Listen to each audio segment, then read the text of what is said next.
अरे काका तुम्ही? कोण आहे रे? पिंट्या? अहो पिंट्या नाही हो. चिंटू? अहो चिंटू ना, ते सोडा. तुम्ही काय इथे असे झोपलेत?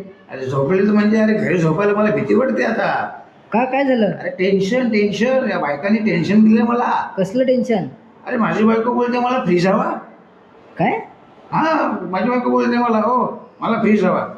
ठीक आहे चालेल, पण तिची बहीण पण हो भाऊजी मला पण फ्रीज हवा. आता बोल, तिला त्याचा नवरा नाही हा, आणि फ्रीज हवा, आणि त्यांचा पण गलीतल्या बायका पण हो काका आम्हाला फ्रीज हवा. अरे त्यांच्या नवऱ्या नाहीत काय ना? अरे पैसे द्या मग मला, फ्रीज हवा फ्रीज हवा. हो काका काय बोलते, तुम्हाला कळते का? कळतंय का? म्हणजे काय मी काही येड्या का बोलतोय का? अरे मी जिथे कामाला आहे ना, कामाला मॉलमध्ये, तिकडे 50% ऑफ आहे थंडीची, फ्रीज स्वस्त आहे. अच्छा, फ्रीज हवा आहे त्यांना. हा फ्रीज हवा. ते सगळ्या बायका मला डोक्याला टेन्शन दिलंय हो मला फ्रीज हवा. काय करू मी सांगा आता, पैसे कोण देणार? ठीक आहे, ते तुम्ही तुमचं बघा, पण काका मला पण फ्रीज हवा. ए जा, आला मोठा फ्रीज हवा.